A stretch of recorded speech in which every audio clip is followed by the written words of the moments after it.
الحمد لله رب كل شيء ومليكه، خلق فسوى فأبدع فرزق، ثم الصلاة والسلام على أشرف خلق الله أجمعين، نبينا محمد وعلى آله وصحبه أجمعين. أهلا وسهلا بكم مشاهدينا الكرام في برنامجكم فاسألوا أهل الذكر مع الشيخ والدكتور حسن سلمان. حياكم الله شيخنا.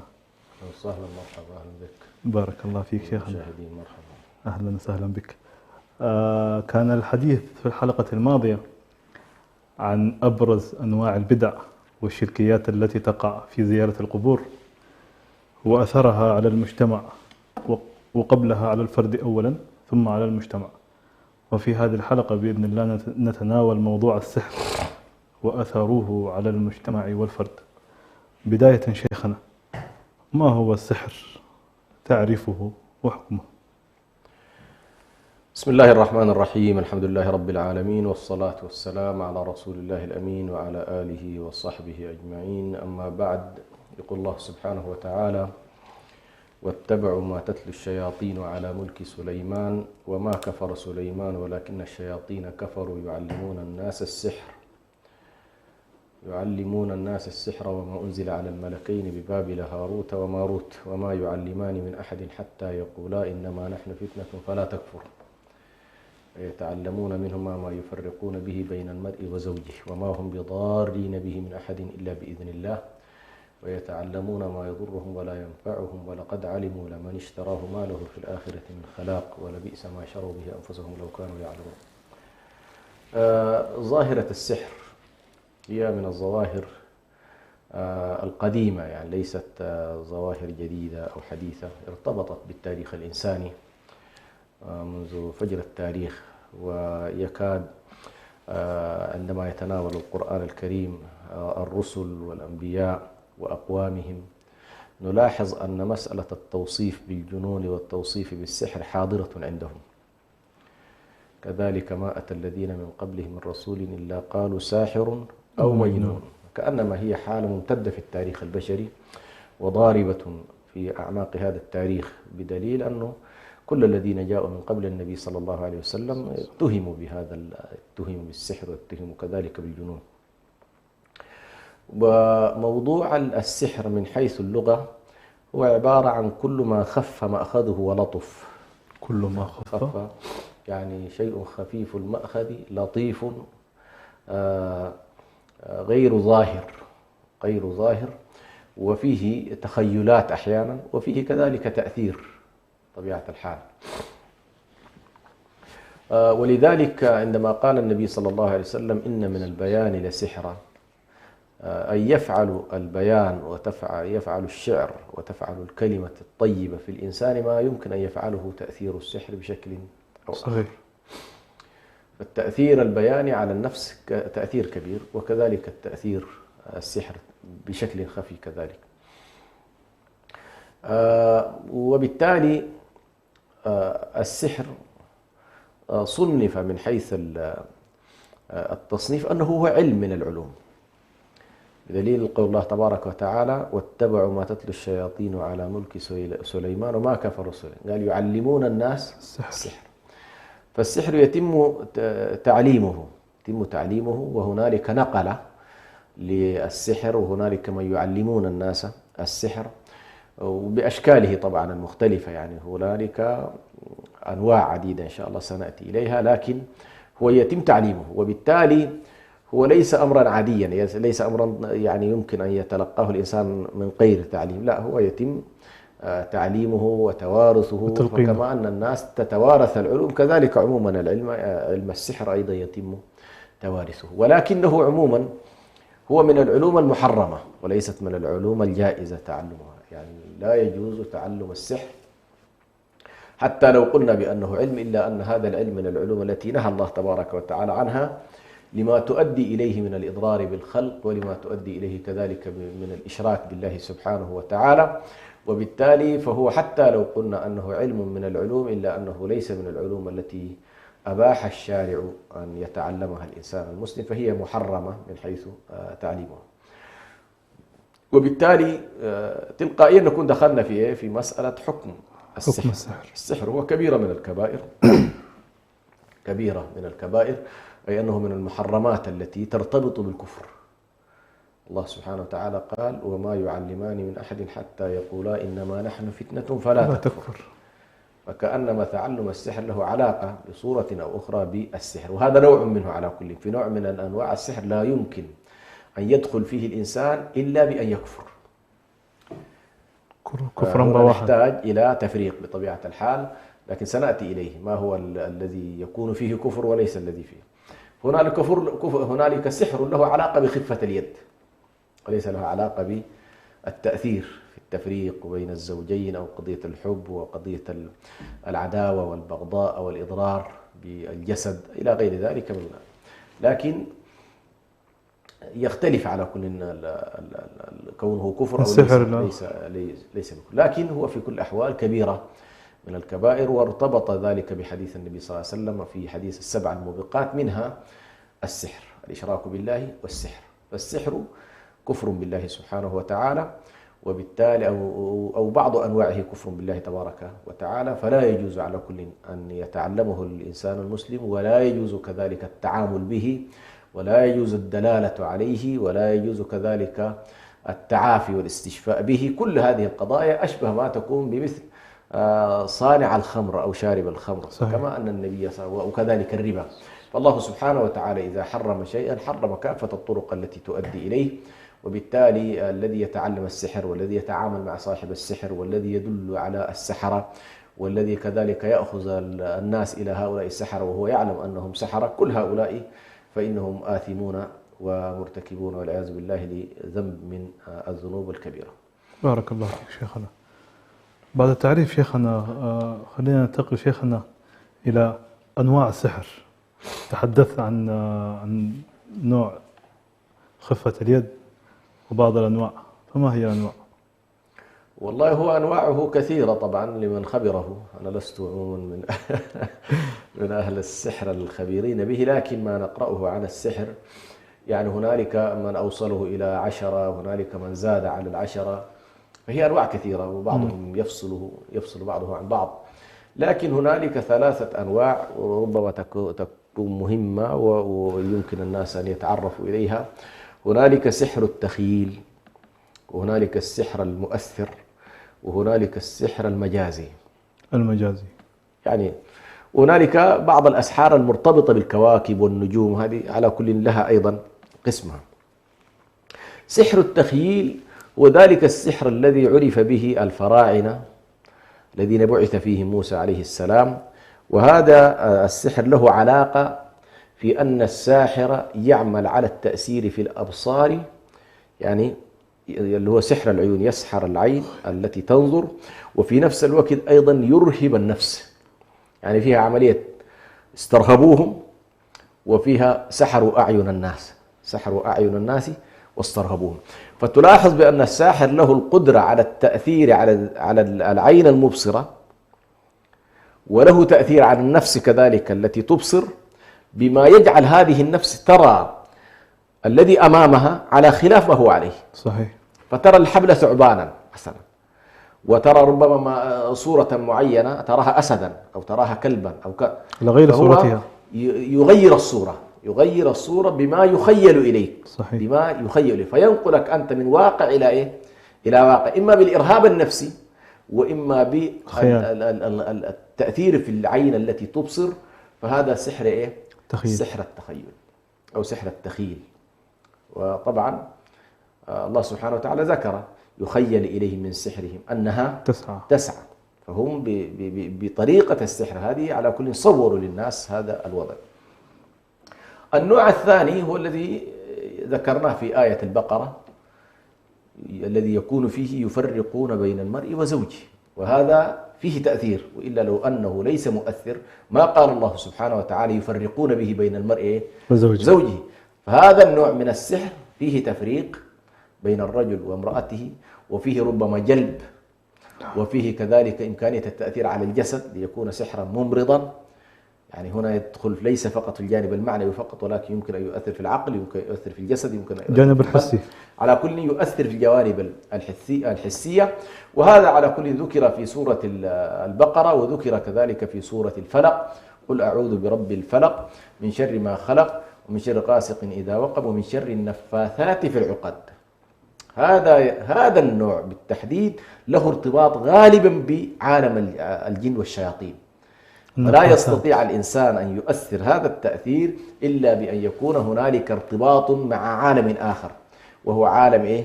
عالم الجن وعالم الشياطين. وهنا تأتي قضية التعلم. من ضمن قضايا التعلم ستأتيك قضية كيف سيكون التواصل بين هذا الساحر وبين إيه؟ وبين الجن. هذه كلها محطات على كل ترد في كتب السحرة، بحيث خطوات معينة يقوم بها الإنسان والعياذ بالله، ولكن من ضمنها لا يمكن أن يصل إلى مستوى هذا التأثير إلا بأن يقع في كفر بالله سبحانه وتعالى، كأن يرمي مصحفا مثلا أعوذ بالله يعني في دورات المياه، أو أنه يكتب المصحف ويكتب كلام الله بدم الحيض أو الدم المسفوح، أو يسجد للشيطان أو يسجد للجان، أو يترك فرضا من فرائض الله سبحانه وتعالى إلى غير ذلك مما يأمره به الجان، الذي سيكون هو إيه؟ سيكون مقهورا له، سيكون مقهورا له، بمعنى في النهاية سيتلقى التعليمات هو ليحوز هذه القوانين التي ليست ملكا للإنسان. صحيح. يعني هو بوضعه الطبيعي كإنسان لا يستطيع أن يتملك هذه الحالة، فيذهب إلى عالم الجن ليستطيع الحصول على إمكانية التأثير على بني جنسه، لأنه سيمارس في هذا السحر على من؟ على الناس. سيمارسه على الناس. وبالتالي هذا النوع من التفوق على كل الله سبحانه وتعالى ربطها بإذنه، وما يفرقون به إلا وما يضرون به إلا بإذن الله. فهم يحصل ضرر، ولكن هذا الضرر الله سبحانه وتعالى. ودائما عندما تأتي آيات الإذن فهي دائما لها ارتباط بالقوانين، بالأسباب والمسببات. فهذا الساحر سيملك مسألة الأسباب ومسألة المسببات، فيرتبط مثلا إذا أنت أمسكت بالسكين وجرحت فيقع إيه؟ يقع الجرح ويقع الإلام وكذا. صحيح. إذا أمسكت بسكين دقيقة يمكن أن تذبح، وهكذا. كل ذلك الله سبحانه وتعالى يسمي بإذنه، أي أن الله سبحانه وتعالى سلفا ربط هذه الأمور بإيه؟ لو لم يأذن لم يقع. ربط هذه الأمور بنتائجها. وبالتالي لا يأتي إلينا شخص يقول والله يا أخي أنا نعم صحيح أخذت السكين وذبحت بها، جلست على رقبة الطفل وذبحت، لكن ما كنت أظن أن إيه؟ أن الله سيأذن. لا، سلفا أن الله سبحانه وتعالى ربط هذه الأمور بإذنه، فكأنما إذن الله سلفا إيه؟ واقع سابق، بمجرد أن تقوم بهذا الفعل فإنه يقع إيه؟ تقع نتيجته. صحيح. فالذي يقوم بالسحر هذا، الذي يقوم بهذا النوع من السحر، هو يقوم بمقدمات تؤدي إلى إيه؟ إلى نتائج، وهذه النتائج بإذن شنو؟ بإذن الله سبحانه وتعالى. النوع الثالث هو يسمى سحرا ولكن مجازيا، بمعنى كثير مما نراه الآن فيما يسمونه الناس في المدارس الآن بالحاوي، تجد لها علاقة بخفة اليد، لها علاقة بجوانب كيميائية معينة إذا يربط مادة بمادة. فحتى لدرجة هذا النوع من السحر، هذا النوع الذي يسمى مجازا بالسحر، فترة من الفترات كان العلماء حرموا بسببه الكيمياء، لأنهم كانوا يتصورونه نوع من السحر. لكن تبين بعد ذلك أن هذا علم طبيعي مادي وليس له علاقة بإيه؟ بموضوع السحر. علم كيميائي. علم كيميائي. فكثير من قضايا الكيمياء عمليا يمكن أن تدخل معنا في مجال إيه؟ السحر. مجال السحر، لكن ليس بالسحر الذي يكون إيه؟ السحر المحرم. السحر المحرم يسمى سحرا مجازيا. ومن أنواع السحر المجاز إن من البيان لسحرا، الذي يقول شعرا ويؤثر في الناس هذا نسميه ساحر، ولكن ساحر إيه؟ ساحر مجازا وليس ساحرا حقيقيا. فهذه بعض الأنواع. عموما هنالك أنواع أيضا لها علاقة عموما بالنجوم وعلم النجوم وعلم الكواكب، لها أيضا هذه طريقتها. وبالتالي موضوع السحر لو أردنا أن نتعامل معه ستلاحظ بأن السحر يتم التعامل معه في المجتمعات المتخلفة جدا البدائية، كالمجموعات الأفريقية التي تعيش في كهوفها وتعيش في غاباتها وربما ليست لها علاقة بالعالم الحديث بتطوره بمختلف اتجاهاته. وفي نفس الوقت نلاحظ أيضا السحر تتعامل به مجموعات متطورة جدا. صحيح. فالآن كثير من الأوروبيين وكثير من الأمريكان مثلا تجدهم داخلين في قضايا إيه؟ السحر. قضايا السحر عن طريق الطلاسم وعن طريق النجوم. وكل مرة طالع لنا واحدة من لبنان مثلا ليقولوا لنا بأنه والله هنالك إيه؟ حدث هنالك جاي. حدث سيكون كذا، وكله في النهاية سبحان الله لما الإنسان بطبيعته يريد أن يستكشف الغيب، يريد أن يستكشف ويتعرف على ما وراء. فلما نفت المادية الحالية في أوروبا من نفت عن هذا الإنسان هذا البعد وأرادت أن تقول له كل شيء مادي، الإنسان لم يتوقف، لأن بحثه عن الغيب بحث في ذاته ما وراء المادية، ويريد أن يعرف ماذا وراء. فصاروا سبحان الله بدل أن يذهبوا إلى الأديان قالوا لهم الأديان كلها خرافة وكلها شعوذة وكلها كذا، وبالتالي لا تذهبوا إلى الأديان، ذهبوا مباشرة إلى إيه؟ الغيب، إلى عالم الغيب بطرقه غير المشروعة، بطرقه غير المشروعة، وبالتالي دخلوا في عوالم إيه؟ السحر، في عوالم الشعوذة. فلذلك تجد أنت الآن كثير من الاتجاهات تتعاطى السحر وهي لا تظن أنها تتعامل بالسحر، وربما الإعلام يغطي لها ولا يرونه مشكلة. بينما لو قال شخص نفس ما يقوله هذا الكاذب لكن أو هذا بطريقة أخرى، بطريقة الدين مثلا، يقول لك والله لا أنت لا تدخل الدين فيه. طيب أنتم تتعاملون بنفس المنطق وهكذا. فهذه على كل بعض الإشكالات التي ربما أو بعض الأنواع التي يتعاطاها الآن البشر في حياتهم التي نعيشها. بارك الله فيك شيخنا. شيخنا قبل ما نتكلم عن الفرق ما بين السحر والكهانة أو الساحر والكاهن، خلينا شيخنا نتناقش شوية شيخنا في السؤال الجدلي: كيف ممكن أن يتلبس الجن الإنسان؟ أو ما هي الآثار؟ أو كيف الطريقة؟ طيب، هي طبعا دي موضوع التلبس قد يكون مختلف عن موضوع السحر. هو صحيح الساحر قد يستعين بالجن في إيقاع السحر على الإنسان، يعني عندما يريد أن يمارس سحر أو يعطي سحر قد يكون هذا السحر له علاقة بالجان. لكن موضوع التلبس موضوع مختلف. يعني هل الإنسان يتلبسه الجان، يتلبسه الشيطان، أم لا يتلبسه الشيطان؟ وهنا طبعا المدارس الإسلامية اختلفت. فالمعتزلة نفوا تماما أن يكون هنالك تلبس للإنسان للجن بالإنسان، وقالوا بأنه ما في حاجة اسمها تلبس. وغيرهم على كل من أهل السنة اعتبروا بأنه الجان يتلبس الإنسان، واستدلوا بآية البقرة كمثل آية الربا: وأحل الله البيع وحرم الربا فمن جاءه موعظة من ربه فانتهى فله ما سلف وأمره إلى الله ومن عاد كمثل الذي يتخبطه الشيطان كأنه من المس. أيوه، يتخبطه الشيطان من المس. فذكروا بأن الإنسان يمكن أن يتخبطه الشيطان من المس، وعندما يتخبطه الشيطان من المس له وضعية معينة، يعني لا يكون طبيعيا في حركته، لا يكون طبيعيا في حركته. ثم لاحظوا أيضا من خلال التجربة بأن هنالك حالات كثيرة جدا يحصل فيها تأثير الجنية على الإنس. لكن بعيدا عن قضية الآن التفاصيل في أنه والله شكل التلبس، لأنه لا أتصور أن هنالك شخص يعني يصف توصيفا دقيقا حول أن الجان يتلبس الإنسان بصورة معينة.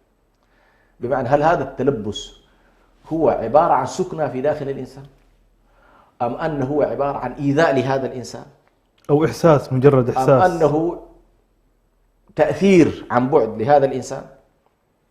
هذه الآن ما نستطيع على كل أن نجزم بحالة منها، لكن التي نجزم بها أن الإنسان له تأثير غير الوسوسة على الإنسان، له تأثير على الإنسان. طبعا بعضهم ينفي هذا بخطبة الشيطان يوم القيامة: وما كان لي عليكم من سلطان إلا أن دعوتكم فاستجبتم لي، وما كان لي عليكم إلا أن دعوتكم فاستجبتم فلا تلوموني ولوموا أنفسكم. لكن هذا لا يتعارض، على كل لا يتعارض تأثيره بالوسوسة وتأثيره بالإقناع عن بعد أو بالإيحاء عن بعد مع ما يمكن أن يصاحبه كذلك من إيذاء في الجسد. لأن الآن لو قلنا مثلا شياطين الإنس، الله عز وجل الشياطين هو الذي تجاوز حدوده لدرجة أنه شطم، صار بعيدا، أي ابتعد جدا في الضلال فصار شيطانا، فسمى شياطين الإنس وشياطين الجن. فكما أن شياطين الإنس يؤذون الإنسان، يمكن أن يكون شيطانا فيؤذيك بالوسوسة والتأثير الفكري، ولكن أيضا يمكن أن يؤذيك ماديا. صحيح. بنفس الطريقة الجان له أيضا تأثير فكري وتأثير في عالم التصورات، كذلك له تأثير في عالم عالم الأجساد والحواس. فلا فرق بين عالم الجن وعالم الإنس في التأثير على الإنسان. لكن إيش هي الكيفية علمها عند الله، يعني لا نستطيع أن نجزم هل والله يضرب على عقل الإنسان فيكون التأثير تأثيرا على عقله، هل هو يعقد على مكان في الإنسان، هل هو كما يجري، النبي صلى الله عليه وسلم قال إن الشيطان يجري من ابن آدم مجرى الدم، هل وجوده في داخل دم الإنسان وجريانه يقوى لدرجة أنه يكون مؤثرا؟ هذه كلها على كل بما أنه عالم غيب لا نستطيع أن نجزم بنوعية التأثير، لكن كيفيته وطبيعته، لكن نؤكد أن هنالك تأثير للجني على الإنسان، له تأثير، قد يكون تأثير عقلي، قد يكون تأثير قلبي، قد يكون تأثير بدني، له تأثير. وهذا ما نراه مثلا من كثير من الحالات التي تتلبس الإنسان ويغيب عن الوعي ويدخل، وربما دي شاهدناها يعني في عالم التجربة شاهدناها، تجد أن شخص لا يعرف اللغة الإنجليزية أو لا يعرف اللغة أبدا ويتكلم بطلاقة تلك اللغة. طبعا علم النفس بما أنه علم الآن في واقعنا المعاصر مبني على الجوانب المادية، يحرص أن لا يذهب إلى الجوانب الأخرى، يقول لك والله هذا له علاقة بالعقل الباطني، كلمات سمعها أيوة. لكن هل يمكن لإنسان بالعقل الباطني أن يتكلم لغة فصيحة وغريبة وربما يفهمها من يسمع؟ يعني بعض الناس مثلا يتكلم، كنا أدركنا بعضهم يتكلم اللغة التقنية وهو رجل لا يعرف التقنية مطلقا أبدا، فإذا به يتكلم والذي يسمعه يعرف اللغة التقنية فيترجم لك، يقول لك هذا يقول كذا. فالشاهد على كل هذا التلبس هل هو أيضا تلبس وقتي أم تلبس دائم؟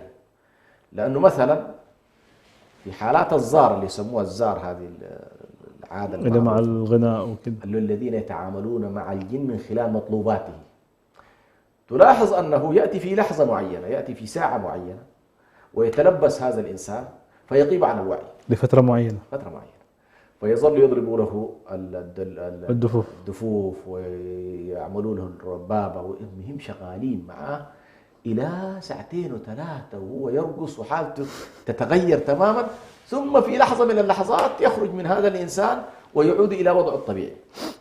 على كل هذه الأحوال لا يمكن أن نتصور أنها أحوال طبيعية، كما ذكرت بأن الماديون يفسرونها تفسيرا وغير الماديين يفسرونها أيضا بتفسير آخر، وهي في نهاية المطاف ليس وضعا طبيعيا، لا يمكن هذه الحالة أن تكون حالة طبيعية. وأنا أدركت عدد كبير منها، يعني ليست حالة ولا حالتين ولا 3، جزء منها في معالجات وجزء منها لا، من باب الاستطلاع والنظر إلى طبيعة ما يجري. مثلا تجده مثلا في لحظة يقول سآتيكم غدا الساعة 10 قبل أن يخرج، يقول بكرة الساعة 10، وبكرة الساعة 10 في نفس التوقيت هو عنده، تجده يأتي ويغيبه.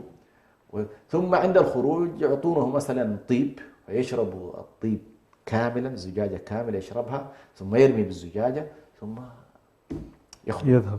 فهذه الأحوال على كل أحوال لها علاقة بموضوع التلبس الذي تحدثنا عنه. وهنا بطبيعة الحال موضوع التلبس نفسه الإنسان الذي يتم التلبس به دائما تجده سبحان الله ساحة للخواء الروحي، ساحة لضعف الذكر بالله سبحانه وتعالى والتعلق به جل جلاله، وبالتالي في هذه الأحوال يأتي على كل هذا النوع من التلبس. بارك الله فيك شيخنا. مشاهدينا الكرام، فاصل قصير ونواصل، انتظرونا.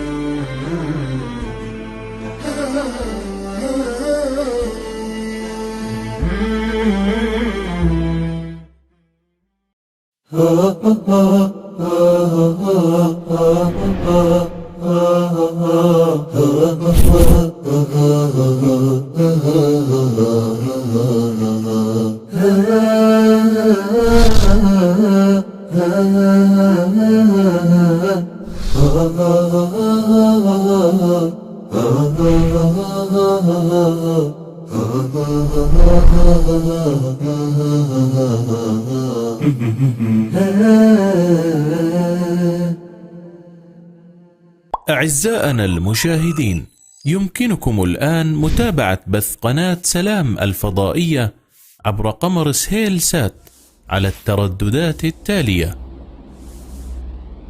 اسم القناة سلام تي في، القمر سهيل سات 2، التردد 11310 في، معدل الترميز 30000. يا معاشر المؤمنين، التوجيه النبوي لكم أنتم أيها الشعوب المعنيون بهذا. فأين القلوب المؤمنة التي تطاطي رأسها لله سبحانه وتعالى وتتسابق في أوامر الله من الحجاب والعفة والصلاة والصيام والزكاة؟ هذا الفتى خرج إلى رسول الله صلى الله عليه وسلم صادقا مخلصا مدافعا لهذا الدين. هذا هو ديننا وهذه هي رسالة سلام.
الحمد لله وكفى، ثم الصلاة والسلام على النبي المصطفى.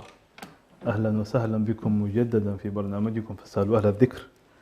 نجدد الترحيب بكم مشاهدينا الكرام وبضيفنا ودكتورنا دكتور حسن سلمان.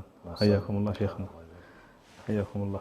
نستكمل شيخنا الحلقة بسؤال: ما الفرق بين السحر والكهانة أو الساحر والكاهن؟ نعم، ليس بلازم أن يكون الكاهن ساحرا أو الساحر كاهنا. نعم. السحر فيه جوانب عملية، والكاهن فيه جوانب قد تكون هي تخرصات وظنون وتوهمات وإخبار بالغيب. العراف مثلا، أو نسميه العراف، كلمة العراف يدخل فيها الكاهن ويدخل فيها المنجم ويدخل فيها الرمال ويدخل فيها الخطاط، يعني كل هذه اللي هو الخطاط بمعنى الذي يخط ليتعرف على الغيب، ويدخل فيها الوداعة. هذه كلها يمكن أن تكون يسمون عرافا، أي بمعنى الذي يسعى إلى التعرف على الغيب، دون أن تكون هنالك أي مقدمات علمية صحيحة يمكن الوصول من خلالها إلى نتائج صحيحة. وبالتالي هو تخرصات، وهو ظنون، وهو أوهام، وهو رجم بالغيب في محاولة تلمس عالم الغيب دون أن يكون له فيها أي أثارة من علم، وعندما نتكلم عن الآثار العلمية، الحديث عن الغيب إما أن يكون بخبر من الله سبحانه وتعالى، فالله عز وجل أخبر أنبياءه كثير من قضايا الغيب، فالإنسان يتكلم بذلك. الآن نتكلم عن الجنة، عن النار، عن الملائكة، عن الجن، عن الإنس. كل هذه القضايا قد تكون جزء منها غيب. الآن نحن كنا نتكلم عن الجن وهو عالم الغيب، فهذا الغيب الذي نتكلم عنه إن كان بنقل من المعصوم عليه الصلاة والسلام أو عن طريق الوحي، هذا وضعه مختلف عن الذي يكون بغير الوحي. بغير الوحي. وبالتالي الحديث عن عالم الغيب، يمكن الحلقة الماضية تكلمنا عن أن من الطغيان ومما يسمى طاغوتا أن يدعي شيئا من علم الغيب. فالكاهن هذه مهمته، تأتي إليه ليقول لك والله يا أخي أنت مستقبلك سيكون على النحو الآتي، كذا وكذا، أنك ستجد وظيفة وستتزوج بامرأة من كذا وستكون كذا ويفتح عليك كذا، وكلها قضايا لا يعلمها إلا الله سبحانه وتعالى.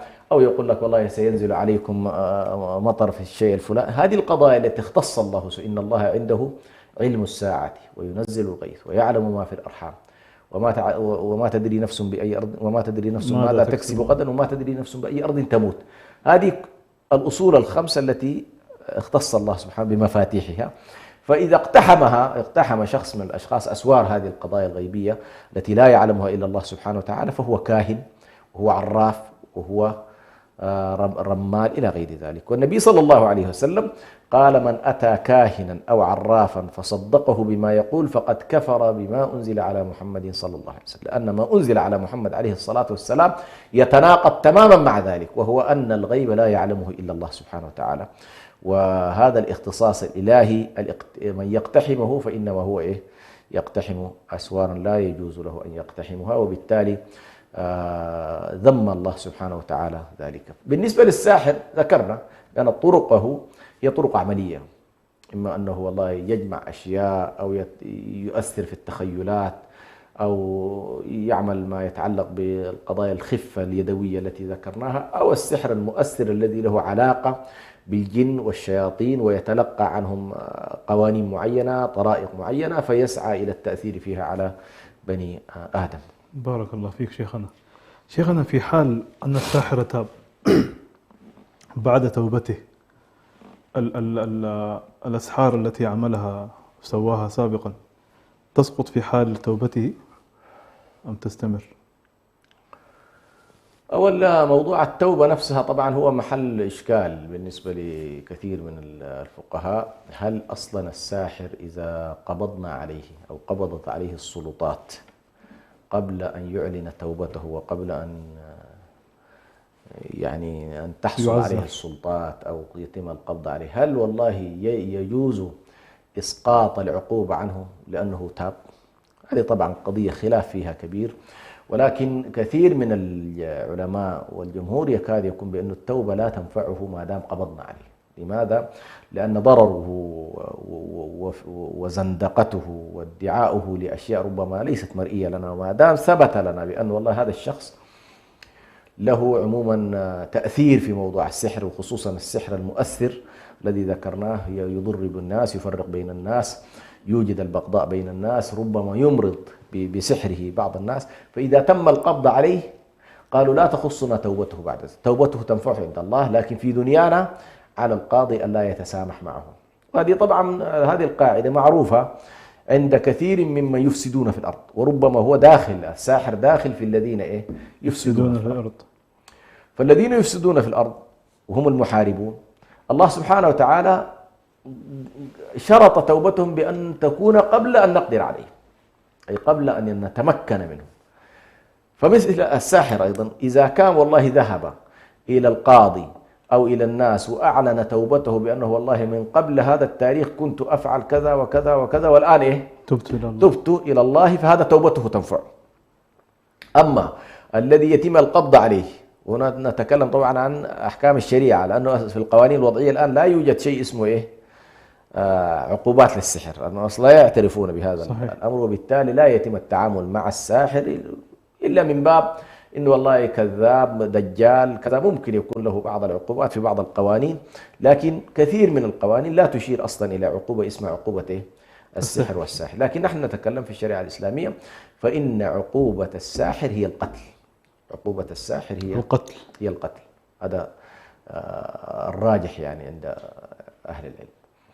الإمام الشافعي وآخرين فصلوا، قالوا إذا كان والله الأفعال التي يقوم بها أفعال دون القتل فإنه يعزر ولا يقتل، وإذا كان الأفعال التي يقوم بها تؤدي إلى القتل أو تؤدي إلى الكفر، فإن كانت تؤدي إلى الكفر قتلناه ردة، وإن كانت تؤدي إلى القتل قتلناه قصاصا. لو ثبت لنا أن والله هذا الشخص تعامل بسحر أدى بسحره هذا إلى موت إنسان فإنه يقتل قصاصا.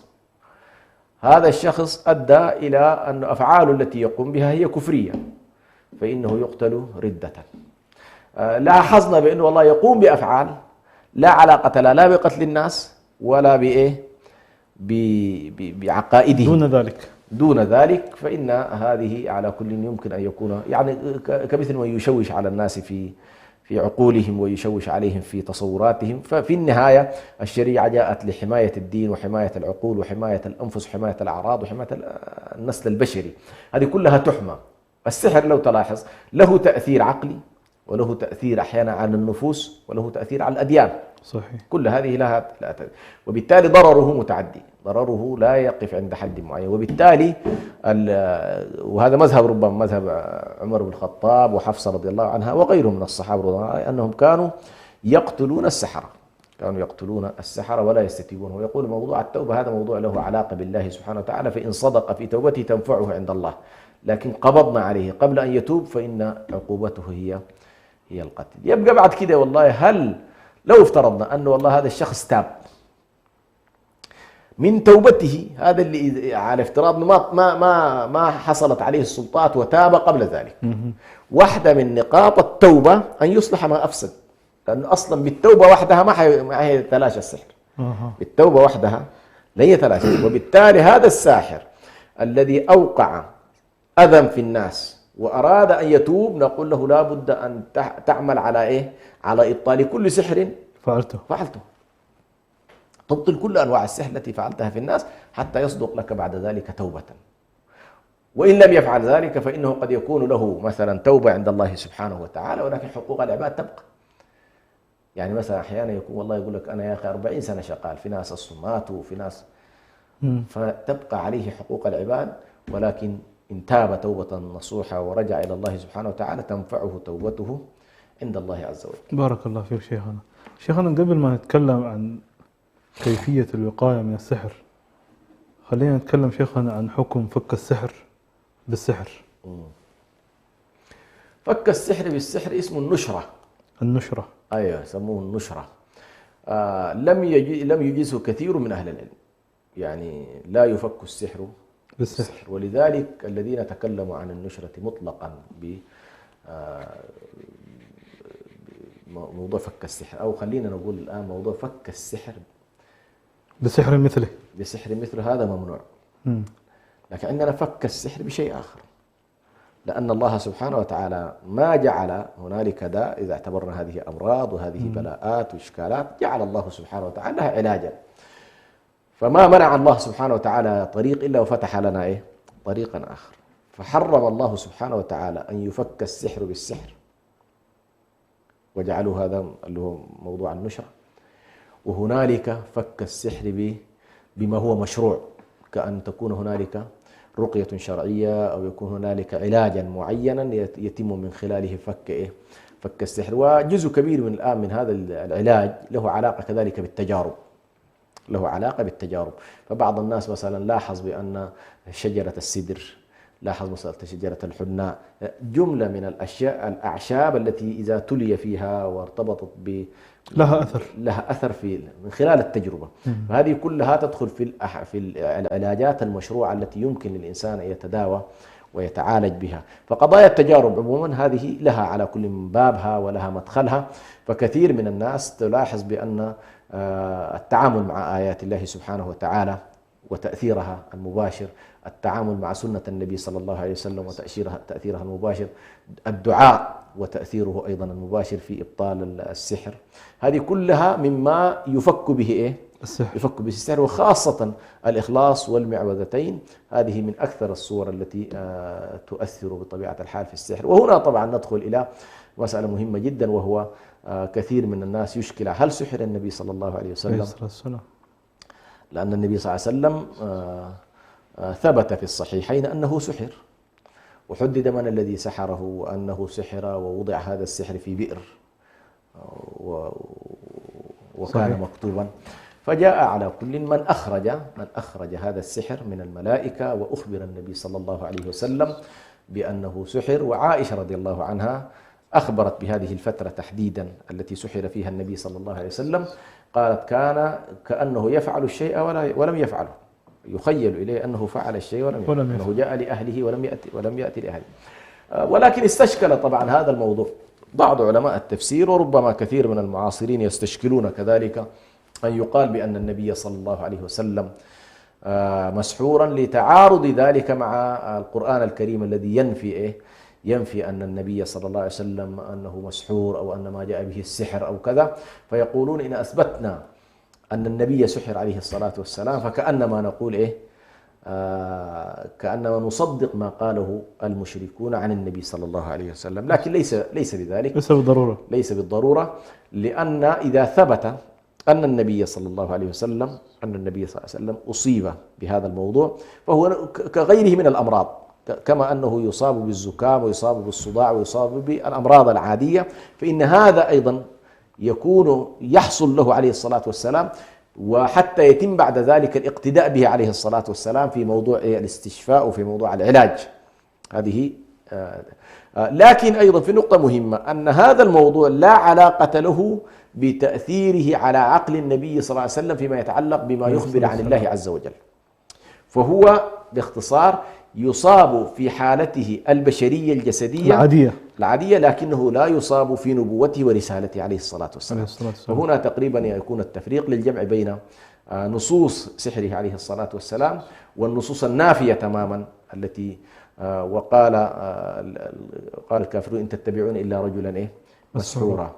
فهنا المسحور بمعنى الشخص الذي ما يأتي به عن الله ينسب إلى جهات لها علاقة بالكهانة والسحر. هذا ليس ما أصيب به النبي صلى الله عليه وسلم ولا هو المراد، ولكن المراد بأن موضوع السحر الذي له تأثير وله علاقة بالأمراض أصيب بها النبي صلى الله عليه وسلم، وعولج منها من خلال سورة الإخلاص ومن خلال سورة الفلق ومن خلال سورة الناس، تعالج بها النبي صلى الله عليه وسلم، وأمته تفعل بعد ذلك نفس فعله عليه الصلاة والسلام. بارك الله فيك شيخنا. خلينا ننتقل شيخنا إلى جزئية الوقاية من السحر، كيف يكون ذلك؟ نعم، على كل الإنسان كلما كان حريصا على الصلة بالله سبحانه وتعالى، حريصا على صلواته، حريصا على أذكاره، حريصا على تلاوة كتاب الله سبحانه وتعالى، حريصا كذلك على حريص على أكل التمر مثلا، تمر المدينة بالتحديد، أن يأكل الإنسان 7 تمرات في مجموعة من الإجراءات لو قام بها الإنسان بإذن الله سبحانه وتعالى يكون محفوظا إن شاء الله من هذا السحر. لكن يبقى في نهاية المطاف أيضا علينا أن ندرك بأن موضوع التحصين وموضوع القضايا التي نقول هي مفيدة في كذا، لأنه لها علاقة بتوفر الشروط وانتفاء موانع، لا تستطيع أن تجزم أنه والله هل خلاص أنت قبلت هذه الفعلة التي فعلتها أم أنها أمرها إلى الله سبحانه وتعالى. لكن كلما فعل الإنسان ما هو مطلوب منه يرجى إن شاء الله أن يكون قد ابتعد ونأى بنفسه عن هذه المساحات، وبالتالي أنت مطالب بالتحصن قبل وقوع السحر، ومطالب بالعلاج بعد وقوع السحر. والعلاج كذلك غالبا تلاوة وسماع آيات السحر، سواء في سورة البقرة أو في سورة الأعراف أو غيرها من السور التي فيها ذكر لموضوع السحر وتكرار ذلك، ثم آية الكرسي، ثم سورة الفاتحة، ثم المعوذتين والإخلاص، فإن هذه مؤثرة بشكل كبير جدا في موضوع السحر. وهنالك قضايا على كل يمكن أن تصاحب هذه فيما يتعلق بما يشرب أو ما يمسح به أو ما يغتسل به، كذلك في القضايا المجربة عموما. هذه إن شاء الله أيضا من الأشياء التي تكون مفيدة في علاج الإنسان وحمايته إن شاء الله من السحر. بارك الله فيك شيخنا. مشاهدينا الكرام، وصلنا إلى نهاية حلقة هذا اليوم، انتظرونا في حلقات قادمة، وفي الختام دائما نقول اللهم كن معنا حين يحضر الكل، وكن معنا حين يذهب الكل، أنت ولينا ولا ولي لنا غيرك. دمتم سالمين.